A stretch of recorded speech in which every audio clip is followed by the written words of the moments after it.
Rigathi Gachagua is supposed to meet all the vernacular radio stations in Mount Kenya. And I want to believe the basis or the agenda of this meeting is going to involve him giving direction, of course, politically, on Mount Kenya going forward. Because you don't need to have eyes and ears to see that William Ruto is slowly climbing down the mountain.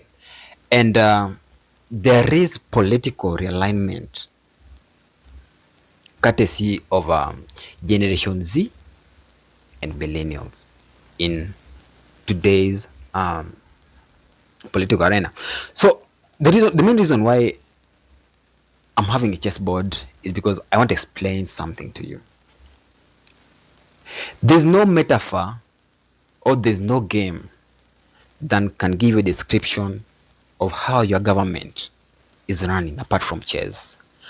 Chess has got social structures, same way as a political arena normally has got social structure. Of course, the back pieces are always the stronger pieces, and there's always dualism in chess, the same way there's always dualism in political arena.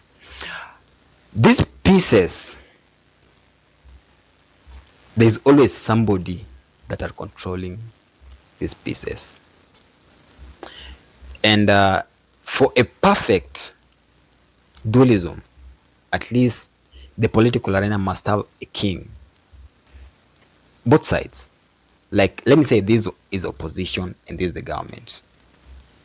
For these entities to operate perfectly, they both must have the king intact. And the moment that you lose a king that symbolizes your dignity is the moment you lose the game. Opposition has lost the game because I want to tell you that Raila ameingia serikali and I don't see him turning back and getting back to position. The guy is gone. Yesterday, Standard newspaper had a headline that was written, Raila being the new center of political power in Kenya. And Ahmed Nasir made a tweet and it talked of Raila not only being the current center of political power, but he wills and he has the power beyond 2027, of which I want to believe that is true. Because if you look at the political arena of today, I want to tell you that Raila Odinga will decide whether William Ruto will govern smoothly and retain this power beyond 2020. I mean beyond 2027, or is not going to finish his term and is not going to be re-elected. Ladies and gentlemen, I want to talk of something that is political geniusness.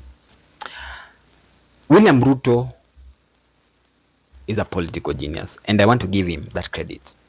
He might not be a good leader, but we have to give him that credit. He's a political genius, and maybe somebody who can match his political genius is maybe Raila Odinga. Because let me explain to you how this is coming up. William Ruto gambled with Raila Odinga's health and age.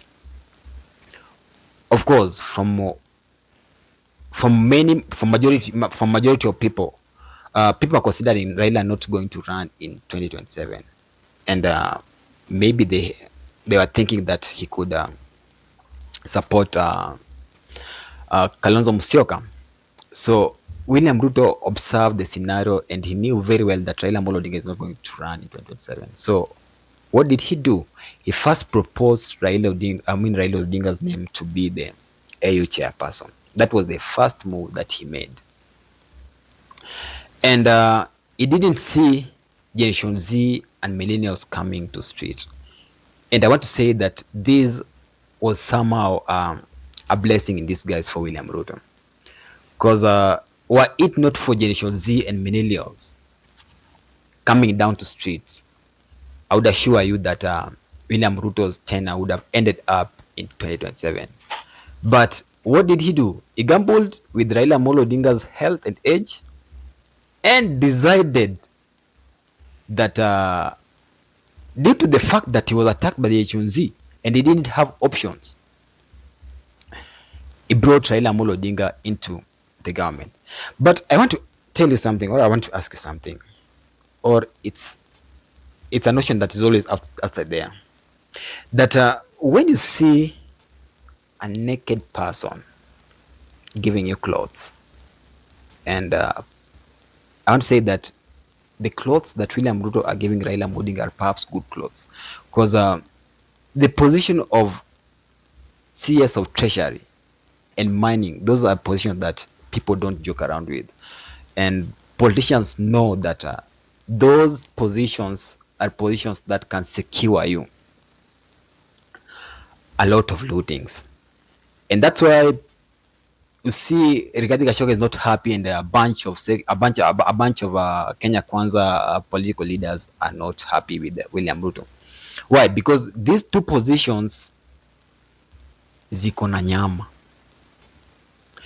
but this was meant to entice Raila Amolo Odinga into William Ruto's government, and to take and for William Ruto to shift all the blame maybe to Raila Amolo Odinga.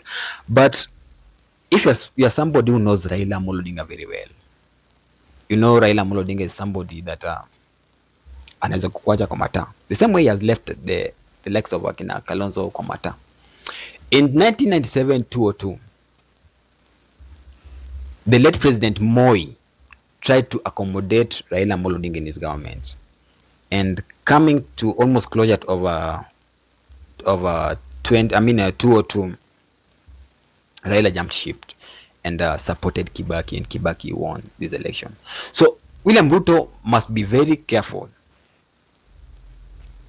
with Raila Amolo Odinga, because you never know the moment that he's going to jump the ships. We are not sure if Raila Amolo Odinga is going to support William Ruto beyond 2027. In 2027, because from the look of things, the way Raila has been talking and distancing himself from the appointments that the government have made, the appointments of John Mbadi, Oparanya, Joho, Opiyo Wandayi, somehow distancing himself from those appointments. Those are signs and symptoms that maybe Raila is going to jump ships before 2027. We don't know. Maybe. Because people are trying to compare this government with the grand coalition government that took place in 2007. But that one was totally a different thing. Totally a different thing. So let's believe that Raila Amolo Odinga is not going to jump ships, because the talks of the likes of John Mbadi from the position that as a nominee of CS Treasury are insinuating something different. And from ule ubabe venye wanaongea, the ubabe that they have, the courage that they have, it simply tells you one thing, that the government, but most likely they might not support William Ruto in coming 2027. That's my take.